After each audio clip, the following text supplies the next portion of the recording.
All right, we're live. Good evening. Welcome to the June 2024 Public Safety Meeting. Got a lot of things to cover. I was going to quickly share my screen to walk folks through the agenda, and then we can get things started. All right, let me shrink my head out of the way because I don't need that much head in the face. All right, so we will be starting off with our Office of Emergency Management update by our administrator, Mr. Wary. Fire department report, we are going to skip today because Committeeman DeLuca is away on his vacation, and also I have not received anything from Bob Conklin yet, so we'll update it on our next meeting in July. Then we'll have our police report narrative by Chief Police Al Sally, and then we'll ooze into our discussion items. First off, the Jacoby Street community fears in regards to an incident that happened last week. DeHart Park concerns not only of the conditions of the areas of play, but the behavior of individuals that spend time in the park, including leaving litter of a certain time. We'll talk a little bit about protests in regards to our public events. Just a quick update. I'm hoping that by that time, Committeeman Dean Daffis will have joined us so we could talk about that. A quick update on some improved crossing signals. A conversation about ticketing and traffic enforcement, and then mapping apps, some things that we can do from feedback from community members. Again, I expect one or two to show up to speak on behalf of that. We'll open up a public comment unless there have been any additions since I sent out this agenda. We don't really have anything to cover in the executive session, so we go from public comment directly to adjournment to meet the next month in July on the 10th at 7:30 p.m. And without further ado, I will stop share and pass this on to Business Administrator Wary. Thank you, Ms. Craig. Two items for OEM. First, I attended the OEM basic workshop with the state up at the Essex County Police Academy last week. It's one of a series of educational programs we're required to take every year. I have to take 24 hours of uh, education CE basically each year. So that was last week. It was a good program. A lot of coordinators from all over Essex County and some from other places in the state. And the second item is that the state of New Jersey OEM has contracted with a company to perform updates for all municipal EOP, so emergency operations plans. And they'll be working with us over the next year to take our EOP, get it up into a digital format, allow for digital signatures, which in the EOP plan, everybody who's part of the plan has to sign off on it and can be one of the more labor intensive pieces of it. So that'll all be digital. The plan itself will be digital. They're going to put it in a format that's the same format as all other municipalities. So when county coordinators or state coordinators are looking at our plan, everything's the same across all municipalities. And lastly, they'll help us rewrite areas of our plan should they need it. So it's a great service that they're providing to us, and we're going to start with that process in the next month or so. And those are my reports. Awesome, thank you. Good luck with that rollover. That sounds interesting. And I hope Yeah, that yeah, it's good. it's And it's nice that the state pays for it. yeah, I will say one little thing that we don't have to take care of. Yeah. Awesome. As stated earlier in the intro, we are going to be moving past the fire department reports and going directly to Chief Al Sally's report for our metrics this month. Chief Sally, do you want me to open up the document from with the stats, or do you want to do it yourself and screen share? I'll just read it off. Awesome. Um, That works too. all right. Yeah, because sometimes some of these stats have too much information in it, so I'd rather just read the It's stats off. hard to center the part you want. I just Right, right. So, as you know, we're like a month behind with these stats when I read these stats off. So this is April 2024 stats. So as far as robberies in April last year, we had um, we had two, and for the year, and this year we have one robbery for the year. So we're doing good in that category. Um, as far as aggravated assaults, we had four in 2023 in April. We had one this in April this month. Um, Burglaries, we had one last year. This month we had two. Thefts, April 2023, we had 13. In 2024, we're at 22. Auto thefts in 2023 in April, we had 7. And this month we had 4. So the stats that are going up year to date, as you can see in April, but they're still going up comparatively to last year, is our burglaries and our thefts. So we're focusing on those 2 crimes. Year to date, we've had 15 burglaries. Last year at this time we had 9. Thefts this year we are at 108. Last year we were at 71. Now, if you ask, you're going to ask yourself, where are all these thefts coming from? Most of them are coming from our stores, where we are seeing a lot of shopliftings happening, mostly on Springfield Avenue. We have done some things. I think in the last couple of weeks we have slowed it down by the things we are doing. I don't want to put it out in public exactly what we are doing, but it seems to be working. We're going to continue to do that. We have made a few arrests, some people with extensive criminal histories, and the criminal histories are shoplifting. So we did make a few arrests, and also we are doing things to prevent it. We have reached out to each store manager and spoken to them, but they do have their own set of rules that they have to abide by, which I understand, because they do not want to get their employees hurt. So usually what they'll do is they will call in after the person has left. They don't want to have any confrontation with the person, the store employee.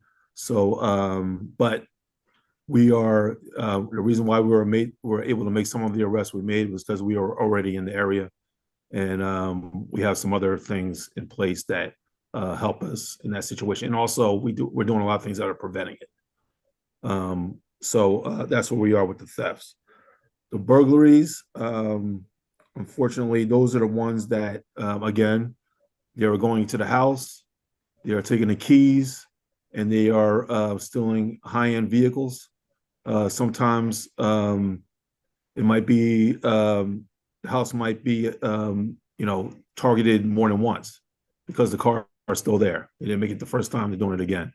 But what we're finding with these type burglaries is that the people that are doing it, we don't think it's one particular group. We think it's other groups, because it is happening in around the state. Towns next to us, such as South Orange, Millburn, and Union, and around the state, they're getting these same type of burglaries. But what we're finding out is that most of them do not want the interaction with the homeowner, so they usually do it late at night in hopes that the homeowner or people in the house are asleep. And if they are confronted, which we've had an incident where a person saw them and trying to get into the home, they actually ran off. So they're not trying to confront; they just want their priorities to get these vehicles. So we're doing things about that in the last Chief, few weeks. Yes. quick question. In regards to the crimes opportunity, if I remember right, last year when you discussed it, it was like people leaving their keys in the bowl or on the rack by the door. Did we ever make a graphic or some kind of something to send out? I'm just thinking, can this be added to next week's weekly update and kind of consistently to remind people, don't put your valuables near a window that could be punched in? Yeah, but so my thing is, you want the keys in a place where they're not going to confront the homeowner, right? So there's been instances where they'll stay in the house and look for these keys. They'll go to the second floor if they think the keys are on the second floor.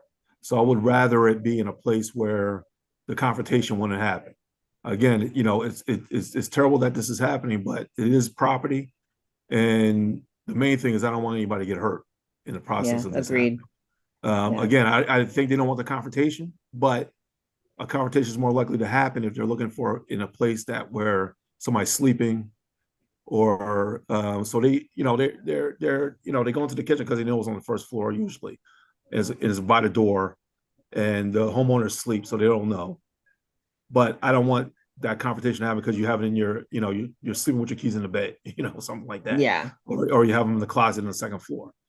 So, you know, it's a tough situation, but I would actually rather be on the first floor, if All right. sort of thing. Yeah.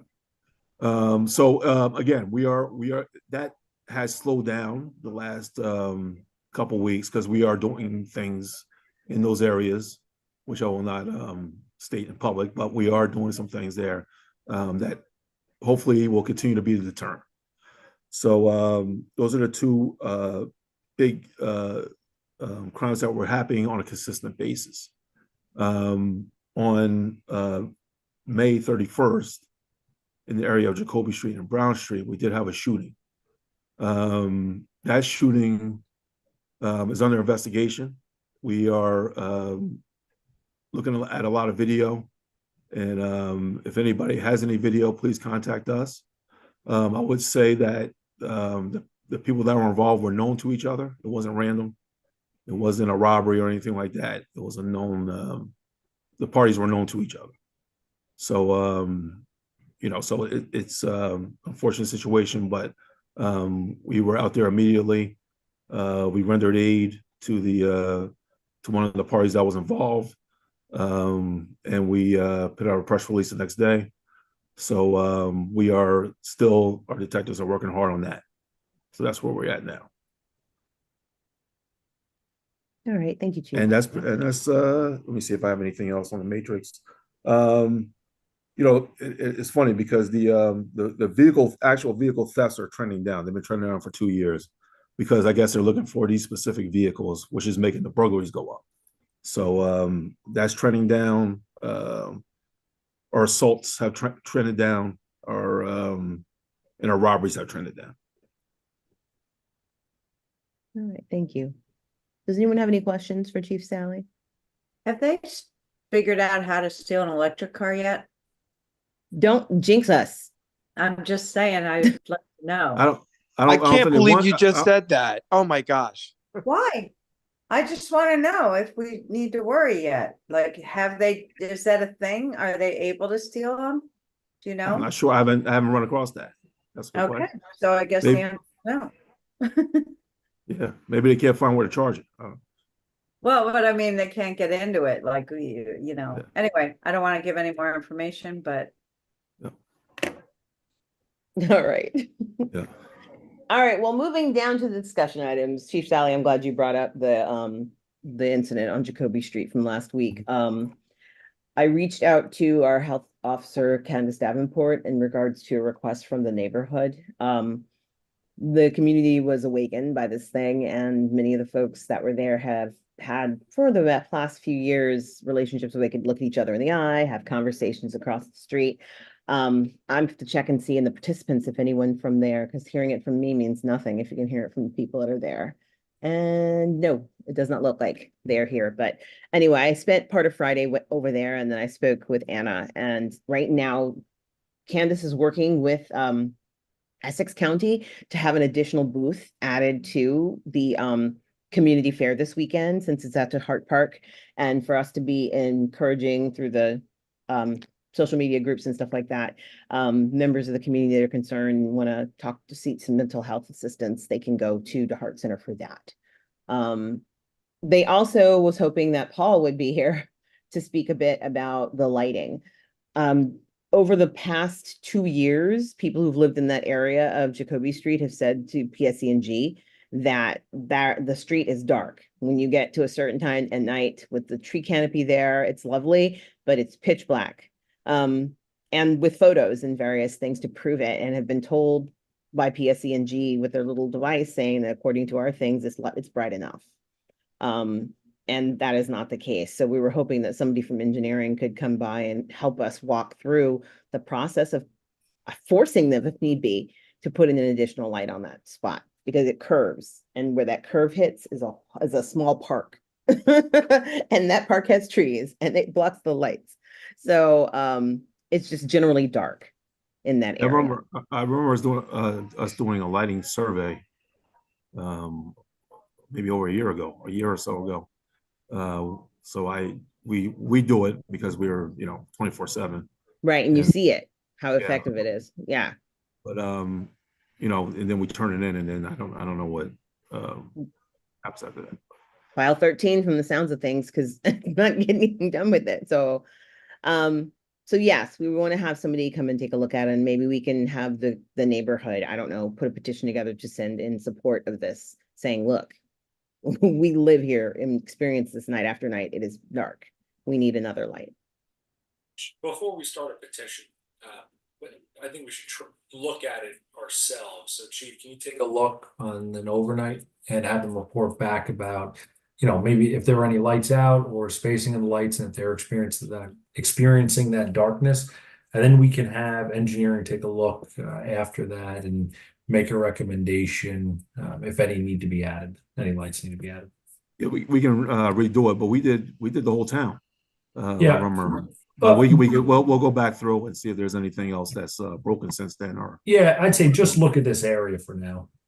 Yeah, and Prospect Street, because I got a complaint about darkness, and it may not be a burnt out bulb. It may be a place where they need to add some lighting, especially at the intersections. But since you have the night guys there, so that would be helpful.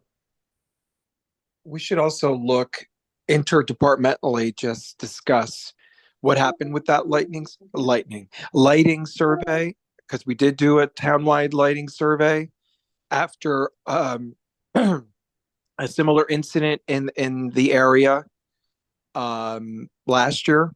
So I don't know what happened to it. I know engineering and police worked together on that, but nothing really came of it, obviously. So we should go back and have a look.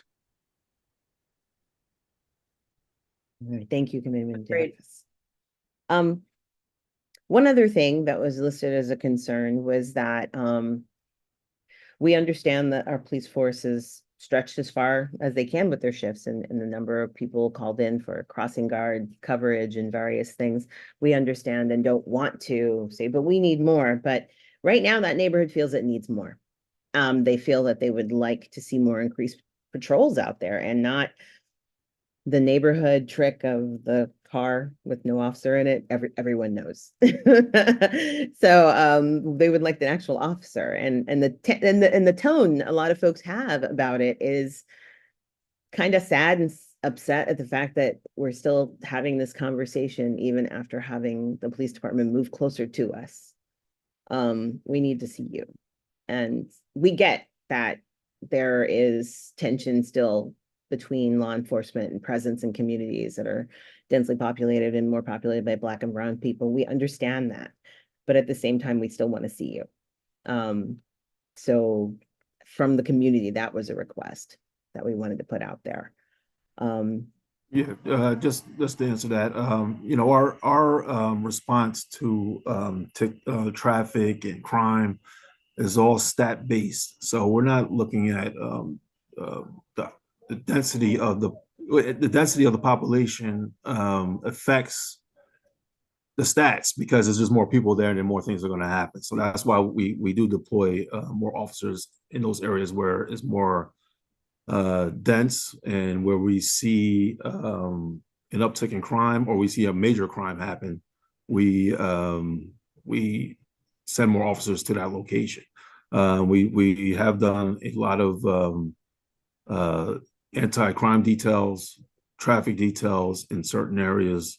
I know that people don't want to hear the stats, but I do have information of us being in these areas heavily. I know the community wants more and they want to see us more. And we have certain details where we deploy officers in certain locations for a certain period of time to hopefully deter, and if something happens, for us to act on it. I think some of it is working, as you can see from our robbery stats, to have last year to the year before that went down 50%, and we continue to go down. When a year and a half ago, when I first made chief, we were, experiencing a lot of robberies in the Jacoby section, and the Wawas and Package that whole thefts up the block, yeah. that whole area there. A lot of it was prevented or was decreased by the township committee agreeing to have an officer at the Wawa, which helped us a lot, but also our officers being deployed over in that area and doing details. And a lot of our details are unseen, but we do know, folks want to see the police presence more so, and not making any excuses. We have to cover the whole town too, though. So and now we're seeing an uptick on the other side of town, which is burglaries. So that's where those are mostly taking place. So we're doing our best to cover all the concerns, and we will step up and be more visible in the areas where people are saying they're not seeing us. Thank you. Mr. Wary, in the attendees side is a gentleman named Maurice John. I'd like him to be switched over to a panelist, if that's okay, Mr. John, to have a conversation about concerns for DeHart Park.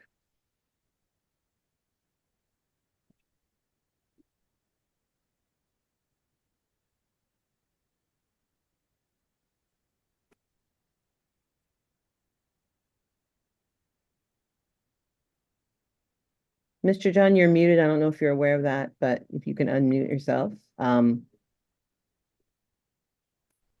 I'm sorry. That's okay. Can you hear me now? Yes. Excellent. Good. Thank you for inviting me to this panel. I don't really get involved in these things, but it's a matter of concern because we use the DR Park, a ton of West Indians. We moved into the community around 2004. My friends and I, we bought some houses in Maplewood because of the living condition and because it's a great neighborhood to live in. But recently, we've been seeing an uptick of stuff that don't normally happen in Maplewood. So let me just break it down quickly for you. One is in the DR Park, you have a young man, mentally ill young man that uses the men's room as his home. And last week, it really got real tense between I and two other guys with him. We went to use the bathroom around 8:30, and he was setting up his room in there. And he literally attacked me, and the guys came to my rescue. I'm fine. No, Mr. John, your audio went out. The kids playing there. Wow. You're back now, but we missed the last part of your state, Okay. their last sentence. I'm saying I'm 5'4", and he's roughly 6. He's like 6'4", 220 pounds or so. I'm like, with wet clothes, I'm probably 170. So you can imagine what he would have done to me. Yeah. But they came to my rescue. Apparently, this young man is mentally ill, and he uses the men's bathroom as a home. I don't know if you guys can look into it because there's a lot of academy soccer program there. There's kids in there playing on a daily basis. And I wouldn't want my son to go in there and have to face him in the evening. So what the guys are doing now when we play on Tuesday and Thursday, when we see the kids are going in there, we walk in there with the kids just to protect them. So that's something for you guys to look at because he was very aggressive there, right? I don't know if he would be aggressive to one of the kids or so.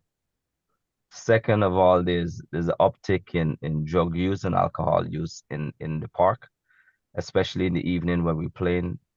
Just after that, a group of kids and younger folks, I don't know if they're from the neighborhood, comes in there and they smoke and they drink. I send a few pictures to the mayor showing the bottles and the cigars and the weed blunts there. So I just don't want to feel like I'm in Irvington. No disrespect to Irvington, but I think we need to uphold the Maplewood standard.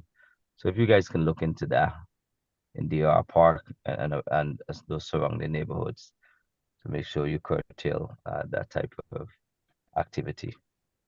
Thank you. Thank you, Mr. John. Welcome. Yeah, when I walk in the morning, I'm also finding the same thing. And it's not in just one singular spot. They're using the little gazebo in the back too. And so if just, it's gotta be younger kids because we don't see cars. So unless they're all on foot, I kind of lean towards teenagers. And in that case, they definitely don't need to be drinking and smoking. They're too young.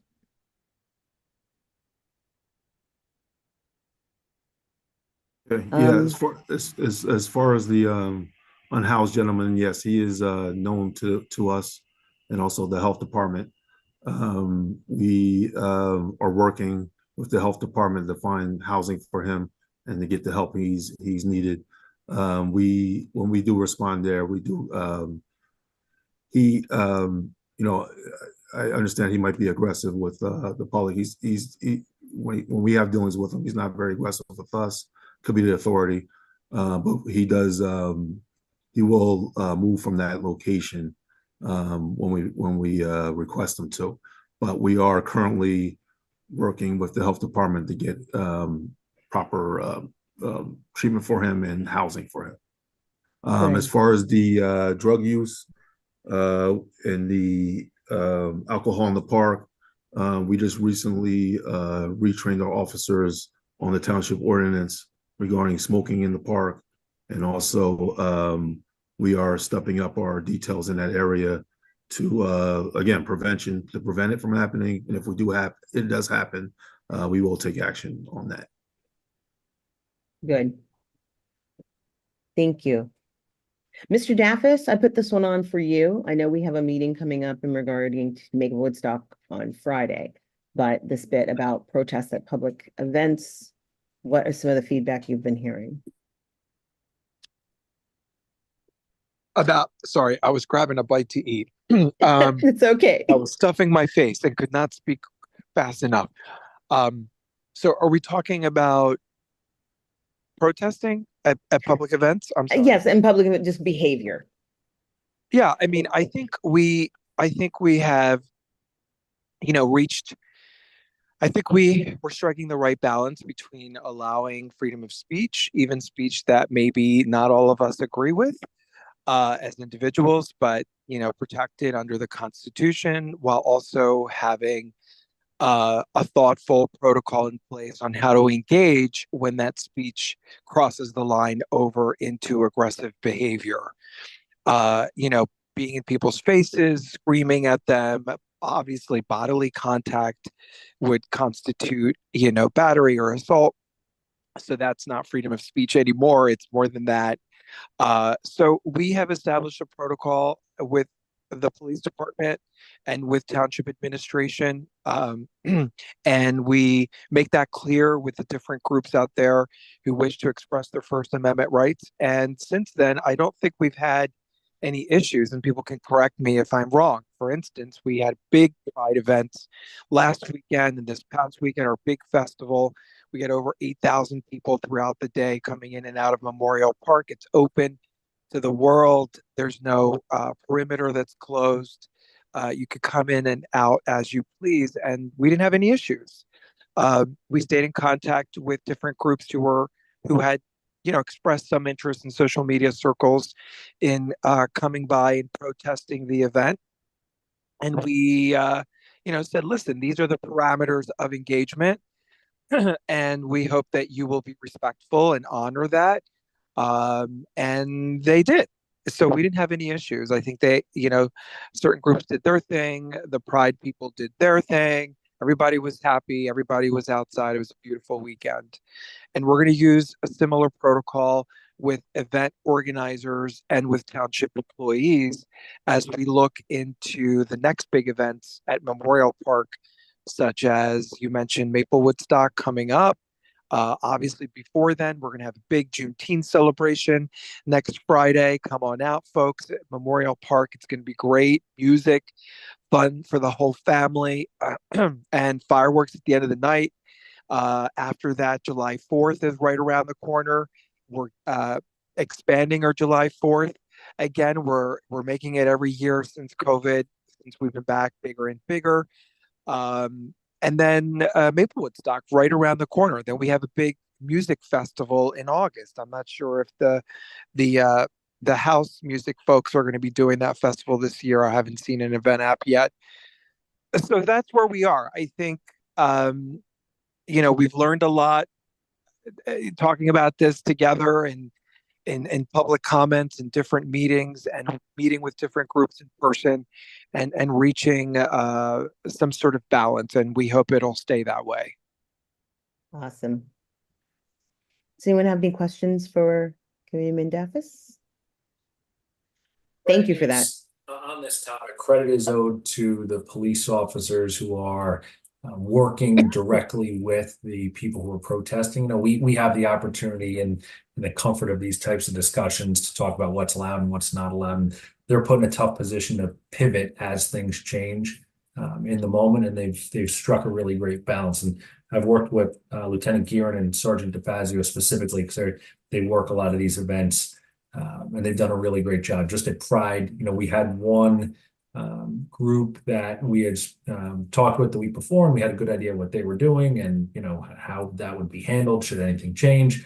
And then we had two different protesters arrive that day where we didn't have notice, and they were very well handled, striking that balance between respecting people's First Amendment rights, but also making sure that people can hold these events without being interrupted or disturbed by the protests. And our police officers deserve the credit for that. So thanks to them.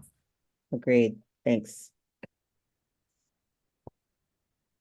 All right. Paul unfortunately is out of town, so there won't be an update on the improved crossing signals. However, if folks were out at many of the polling places in towns, particularly the ones by schools and the one by the Heart Center, you will have seen that the crosswalk signals have been improved with these wonderful lights that can be seen from very long distances, even in the daytime.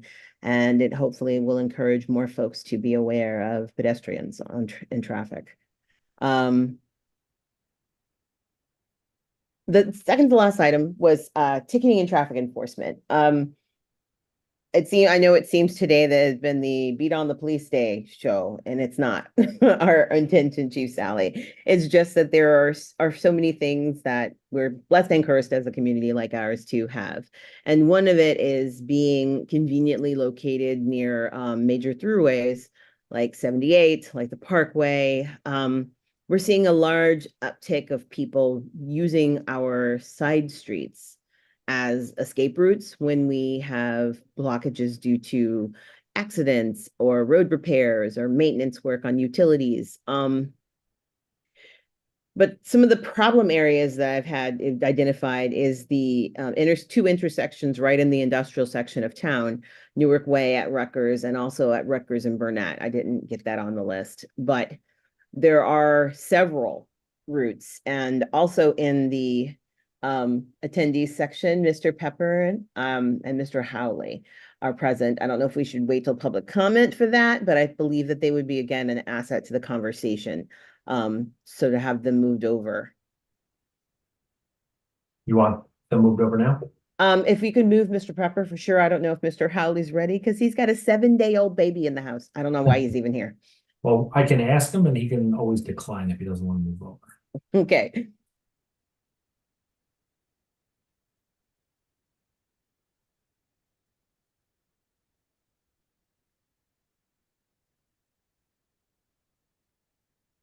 So the areas where Mr. Pepper, Miss Pepper and Mr. Howley are is Parker. And there were some conversations in regarding the different things that we can do as a behavior I don't know, improver for folks in the area, including possibly even the what they call them, the drag strips, the little, like 5 little lumpy lines in a row that causes your car to shake a little bit, but it's not a speed hump. It just is uncomfortable. So I'm gonna mute myself and let you guys talk. First of all, thank you for addressing Parker Ave and everything that is being done to try to make it safer. We've all noticed, and we're excited to hear that there are improvements coming. The situation I had emailed about, I live right in the intersection. My driveway is right across from the stop sign on Union. So there's 2 crosswalks. There's one to the right of my driveway if I'm looking towards Parker, and then there's a crosswalk that goes across Union. So I had specifically emailed because my daughter and I were she goes to Clinton. She's 9, and we cross the street together in the morning. And there's also traffic that gets backed up on Parker, going towards Highland Avenue. There's an amazing crossing guard, Miss Pam, who's right at Highland and Parker. She blows her whistle because otherwise people don't see her or stop sometimes. So what often happens is either cars don't stop because they're trying to get through as quickly as possible, not to get stopped at by the crossing guard, or the traffic does back up. And in our case, the traffic did stop for us. We started to cross, but there's a car at the stop sign on Union that started to make a left. I don't know if I'm explaining this great, but a left onto Parker. So she didn't see us. Honestly, it wasn't, I think she probably looked. We probably weren't there and all of a sudden appeared. It didn't seem, she wasn't trying to hit us, but it was a really close call. She was inches from me. Thankfully, my daughter was a little further ahead of me. It's just that hole between Highland and the Union intersection by our house in the morning and afternoon are pretty congested. People are going really fast. And there's tons of kids. There's no crossing guard right at the Union Parker intersection. Kids can walk to the Highland intersection, but a lot do cross there. We tend to cross there. So I wanted to raise that as a concern. They did, I have to say, you guys were right on it. There was one of those pedestrian signs was dropped off like as soon, like, I don't know, an hour after I sent that email. It was definitely hit by cars because it kept moving down the street. So it's definitely an issue. I'm sure that happens on other streets too.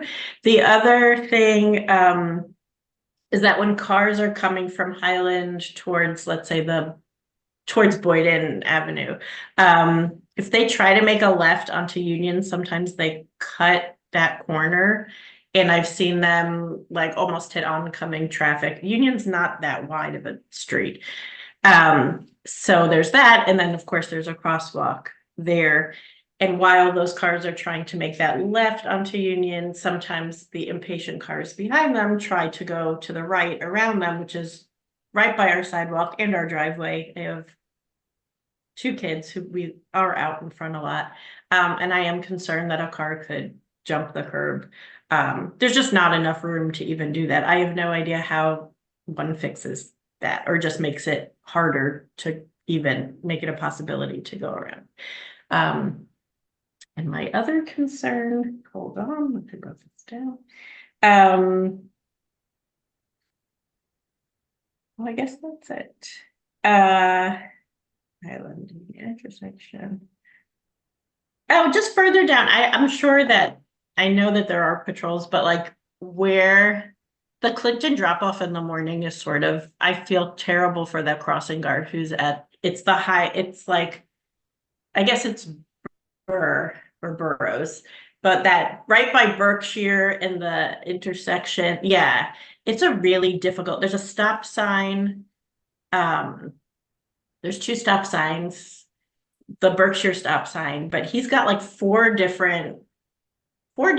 He's got school buses coming, and then the traffic backs up also on Berkshire going onto Union. So you have, and all of Union is just kind of like cars are coming down. So just in general, I think there's probably, it should just kind of be looked at because there's just a lot. A lot of cars, a lot of kids, bicycles. Mayor Adams? Yes, I just wanted to let you guys know that at this morning's Engineering, Public Works and Planning meeting, we had a long discussion. Probably the whole first 45 minutes of the meeting was with our consulting engineer who has studied Parker. And we are looking at a lot of different remedies that some would be physical, some include bike lanes, did an analysis of the amount of on-street parking, the intersections that might warrant a four-way stop. We talked about as far as rumble strips, which is what Jermaine, you were just referring to. Those typically aren't used in residential areas because the noise every time a car rolls over them is pretty annoying. Anyway, I just wanted to let you know that we got a very positive report from him today. And we plan on moving forward with the recommendations as soon as we have a complete report. It's also part of the sort of complete streets kind of thing with regard to bike lanes, but Parker in particular, because they studied the amount of parking that is utilized on Parker for most of the street, like say between Prospect and Boyden. And there's not a lot of parking usage, on-street parking usage. And then if there is parking need, it could be done on the side streets so that we could actually engineer and stripe for bike lanes, which would sort of give a road diet, narrow the road a little bit, make the lanes in the middle 10 feet wide in each direction. And that's one sort of traffic calming, and also deals with our need for bike routes, safe bike routes. So just so you know, and it's not to say, Chief, I'm letting you off the hook with regard to enforcement and a presence on Parker. But there are multiple things we're looking at doing, and I'm fully confident that we'll be doing some of those, especially with regard to the bike lanes, because that's not a heavy lift, if you will, as far as costs. It's not like, we're building a lot of things, but it's also very effective. So, and I think, and Pat or Dean, maybe you can correct me if I'm wrong. I think the intersection that they think might warrant a four-way stop was Burr. Yes. Burr. Yeah. Okay. So I mean, there's a lot we're looking at, and a lot that's very doable without taking too much, like a really long period of time. So I'm glad you said that, Mayor, and we welcome folks to go check out this morning's meeting. Again, it was the monthly Engineering, Public Works and Planning meeting. Those meet the second Wednesday of every month. They are on Zoom, but they are recorded, and you can see it on YouTube. And the first 45 minutes was indeed this very comprehensive study into some of these traffic calming issues along the entire Parker corridor. So go check it out. And I believe we said that we would be releasing that draft report to bike lane advocates and other circulation and mobility advocates, and we can make it available on our township website so that people can see some of the things that we're exploring to do. Yeah, and it's a draft report, but it's really interesting and really comprehensive with regard to parking utilization, the speeding, the crash data, at which intersections over the last 5 years. So I don't want to go into too much. But you'll find that interesting given your interest in what you were just talking about. So I agree with Mr. Daffis. That would be a good thing for you to check out, and you'll see how we're adjusting it. Just to clarify, it's not on Zoom. This is the only meet, or I'm sorry, it's not on YouTube. This is the only meeting that we broadcast to YouTube. So we have recordings of it that I can search out, but it's not broadcast to YouTube. So we could get that up though, maybe even that clip of or put it on the website. Is that possible? It is, yeah. Okay, Yeah, we should do that. Yeah. yeah, Because there's a That lot would of folks be- with a lot of questions that would completely address. Yeah, Yep. Yeah. we would love to have neighbors be able to check that out also, because I think we all have similar concerns. And thank you for making it a priority as well. You're welcome. Can we put Prospect on the list next? That's the one I want. calm down there, Deputy Mayor. Mr. Housley. All right, so I think, hi there. I do have a 7-day-old baby on my lap, but he just ate, so he's okay. I You bet. appreciate everyone kind of answering most of the comments and questions I was about to have, because the problem with like dispersing police to different places, like there's only so many of them. Traffic calming is much more scalable and effective because you can't have a cop on every corner. We'll add in some little details where like 10-foot lanes, much better recommended as of the latest MUTCD update. And then if we add in bike lanes, a recent study out of Rutgers says you can reduce max speeds on a road just by putting a little flex posts on them. Vertical delineation plays tricks with the eyes. It's very effective. I hope, based upon some of the data that was released, that we can up that stop sign count from 1 to at least 2, because the median speed is 20% above the speed limit. That strikes me as a bit of a red flag. But either way, thank you for prioritizing it and for, talking about the stuff that I was gonna anyway. But makes it easier.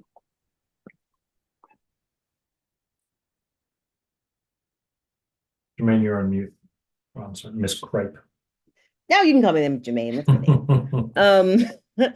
Thank you both for coming over and for sharing your insights, and thank you so much, Mayor Adams and Committeeman DeLuca. Staffus, for your comments and that suggestion of putting it on the website. And absolutely throughout all social media if we can, because people like to share videos, and that would be one I think I'd love to see go viral in Maplewood. It would alleviate a lot of stress. Going in with the speeding, going with double parking, while we were in Village for many weekends for our various activities, and also just during the week when we go, I regularly find myself having to swerve around, and I've had emails from people saying that they had to wait at certain businesses because of the number of drivers that are picking up foods for delivery and takeout, blocking their cars in so they can't get out of the parking lot. A lot of the angled parking in front of certain businesses. I've never seen anyone get a ticket for that. And I'm wondering, I'm just saying, I've never seen it. I don't see all. Oracle, I am not. But is there a regular, is there a person we can call? Is there an idea we can do something? Because certain times of the evening, it's bad. We've been doing dedicated details over there, and we have been issuing. Okay. Because they don't seem to be stopping, and they do it in the morning in front of a couple of places. I mean, we have a detail that's out and specifically goes there in the evening due to the double parking and the left turns, and you have been issuing. So Gee, it'd be nice to get them in the morning, like a Saturday morning. I can't tell you how many people pull up in front of the bagel place, stop in the lane, and either drop off or just wait there. And I'm sure you've seen it. And my concern is when they turn right on to Maple Avenue from Baker, then they end up, potential of issues. But regardless, they're doing a bunch of illegal stuff there in the morning. On the weekend. Yeah. The weekend hours, okay, we can definitely step that up. The weekdays are kind of hard because we have the school corner, but yeah, school's about to be out, so but definitely the weekends we can focus on. But the evenings we have been out there, but yeah, Saturdays we can get on that. Okay, cool. Finally, the trucks. We had an incident where we had a couple of members of the community reach out and speak directly to the non-emergency number regarding the truck sidling on Rutgers in the industrial area.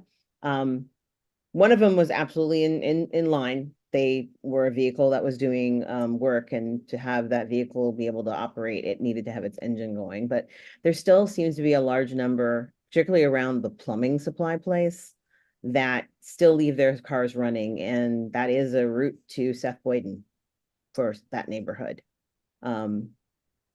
So there was a request that there be additional, maybe out on the street corner, even possibly with lights on, so they can know that you're not supposed to be doing all that, running your engine, and worse, double parking to where that Newark Way becomes like a single lane for about an hour because everyone wants to block one side of the road or the other. Yeah, so yeah, we have been out there. Yeah, I not saying it doesn't happen, of course it happens. I drive past there probably twice a day myself. Haven't noticed it. I put my windows down and sit to hear if I can hear any vehicles idling at the times I'm going by. But my officers, we have stepped up details there. They have in the last month they have issued 15 moving violations. Oh, good.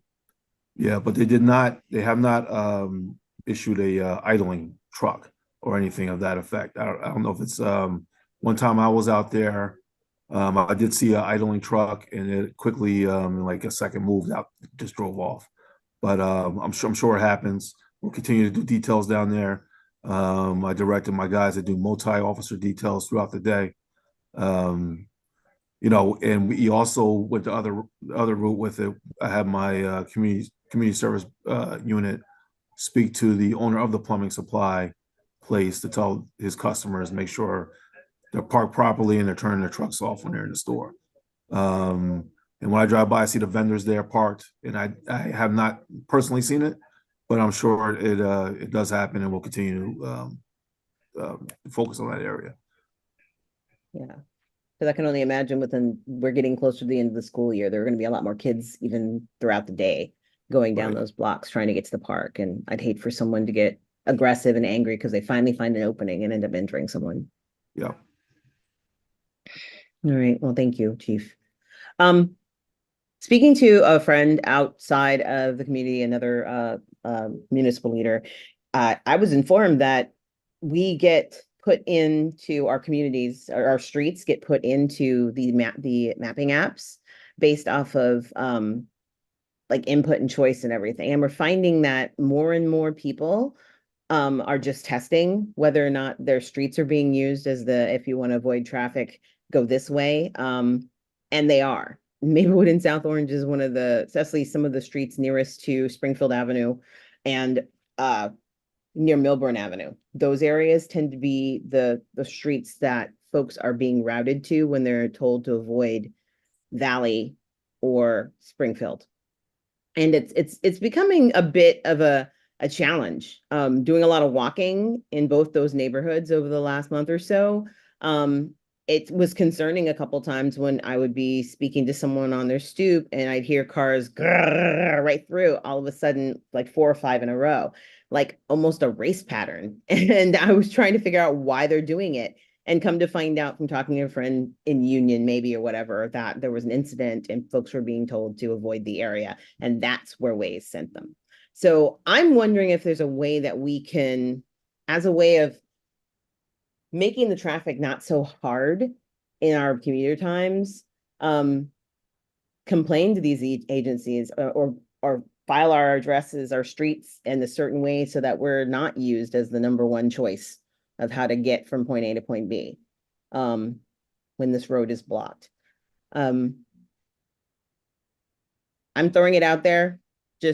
I don't know exactly what all is able to be done. I'm just starting to look at it. And it does seem like there are tricks to it, but there's actually also a municipal way we could go about requesting that. Administrator Wary, are you familiar with something like this, and from your other Yeah, towns? I've inputted where there were municipal restrictions. So if it was like do not enter between 7 a.m. and 9 a.m., I've submitted those things into Google Maps for their routing, but I haven't done it. There's not a municipal ordinance preventing certain traffic. We can look into it. Yeah, because I was thinking about big rigs. One of the situations we had about 3 weeks ago was that a series of large trucks were routed through a neighborhood to get over to Burnett. And the streets Yeah. they chose were way too narrow. And one of them I know for sure has a sign about no large trucks. But the mapping app still sent them this way. Yeah, we can definitely, if we have an ordinance, I'm certain that we can submit. And I know that we had talked this morning on Engineering Public Works about the potential to add additional streets, but for the one that we have, we have one street in town, I believe, with a truck restriction. I can ensure that that's submitted. And then, the question of, do we want to submit other streets where there's not a municipal restriction either, if that's possible, and is that something we want to do? Well, I wonder, because this relates to a discussion we had already and a direction the township committee gave administration as it relates to commercial trucks either passing through or idling on Field, Porter Road, and some other surrounding smaller streets like that in that area. And I had done some research into other municipalities that were able to, through DOT and with DOT approval, restrict that kind of interstate commerce, if you will, on those and in certain streets in their municipality. It's a process. You've got to collect data, volume, traffic data, and submit it to DOT, and then get DOT approval before you can pass the ordinance. Where are we on that? I didn't get to ask about this at this morning's meeting because at some point I had to lock off. John talked about it this morning that they have or they're ready to submit. I can't remember, Pat. I think they've already submitted to DOT. Well, they didn't submit to DOT. They have collected all the data for Field and Porter. Porter, we would have to coordinate with Right. Union Township because part of Porter is in Union Township. So our engineer will reach out to their engineer with that request. There was also a request this morning to look at one additional road. And we would want to do that before we submit to DOT so we can submit it as one package. So we still have a couple of tasks to complete before we submit to DOT, but that has been moving forward and will continue to. Yeah, and we need a resolution for from both townships for that application to DOT. So cool. Moving forward. Great. And one thing that I didn't mention, and it was unfortunately not on the agenda, and this could be attested to by Mayor Adams. When we were doing the march, the parade in town, it seemed that there were a lot of vehicles that got past the barricades. Like there were idling trucks under the train trellis. There was one on Maplewood Avenue way back just as you turned off from Jefferson. It looked like young people again being routed through the neighborhood somehow ended up in the parade. And many of them had their cars running. So we had to knock on windows and say, hey, turn it off. You shouldn't even be here. But how did it happen? That's the question. Were there not guys out and enough officers out there? Did they ignore the barricades? Was there no barricade there yet? What parade are you talking about? I don't know. Which one?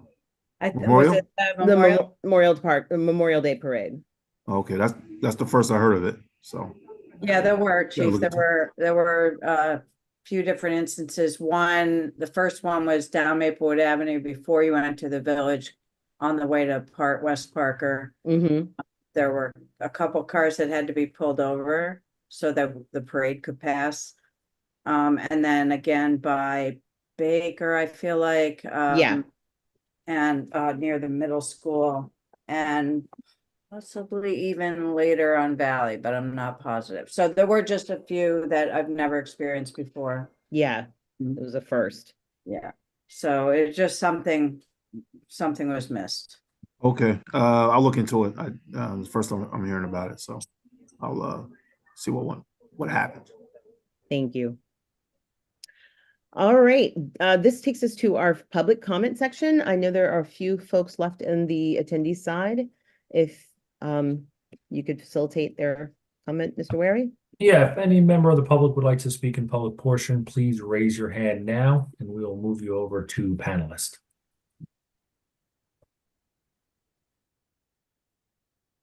Moving over John Speck to panelist.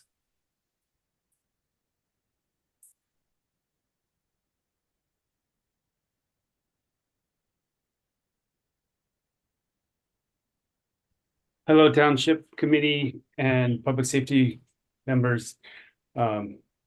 Just want to appreciate all that's been done with the traffic study. We're on Parker. I've been in the meetings in the past, and we're appreciative of the attention that we're getting and we're seeing. And I love those signs in the median.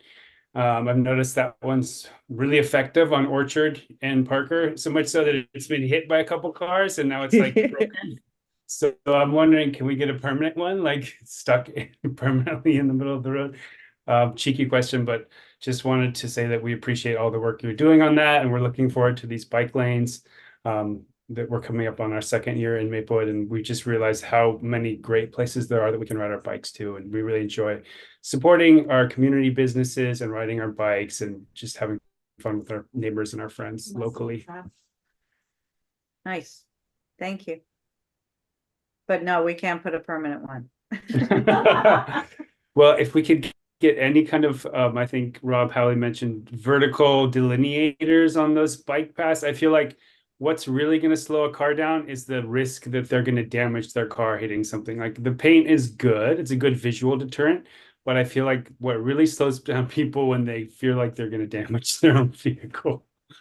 Well, once we get the the final report, and then we'll probably implement things on a step-by-step basis so we can see graduated, if you will, so we can see if the first step works, and then and then gradually add more rather than doing it all at once so we don't overdo. So that sounds great. I mean, and understandable as well. Do we have any idea what the time frame is before we see some of those? I don't know. Patrick, you have any idea? It'll be several months before we do that, but in the meantime, we have the police ready to extra enforce. We might be able to implement stop sign stuff, but Pat, you want to? Yeah, I think late fall at the earliest, because these will be ordinance changes, contract awards, contractor mobilization, Study actual like site. Yeah, they have. Yeah, I mean, realistically, if this I'd be surprised if it happened this year. We're already in, we're almost halfway through the year. It's possible, and certainly we'll continue to work as quick as we can, but I just, I know how long these things take. Even 2 readings of the ordinance is a month right there. Going out to bid, if it takes that, or even putting together an RFP is another month. On the street another month. Contract award another 2 weeks. Mobilization another 4 weeks, 6 weeks. So, yeah, I mean, I think it will be difficult this year, but we don't have it. Can't be done too early, so we'll keep pushing to get something complete. And like I said, some of it could be done before other parts of it, even without, like, the recommended 4-way stop might be something we could implement sooner than maybe the other parts. So that would be great. That is a particularly dangerous intersection. I've seen at least one car crash that I know of, and I've heard stories from the staff at Kindergarten of issues they've had when they've been collided with automobiles. I'm going to be thrilled if my 3rd grader can ride her bike to Maplewood Middle School or South Orange Middle School. So we've got a couple more years before that happens, and I'm really hopeful. I've been riding my bike to South Orange train station just because it's easier. It helps with my commute. And I noticed that there's a lot of kids that cross Valley down there too. I don't know if people are aware of that, but it's definitely like I'm always kind of like on edge when I hit Valley and trying to get to the train, and the traffic is wild, and I see all these kids, some of them on bikes and most of them walking. But I always, as a parent, it's just troublesome to think, that your kid's going to be traveling across town and there's going to be dangerous drivers. So we're grateful for all of the traffic calming measures that you guys can enact and help And, us. and- happen. and parents do their part too, teach the kids how to So- mobilize themselves in public spaces and make themselves safe as well, make themselves seen, right? Yeah, bike buses. I hope we get that going. Bike bus, yes, we're on board. If we can Bike get a- buses and walkable school buses are good too, walking. Mhm. Yeah, awesome. Thank you, guys. Thank you.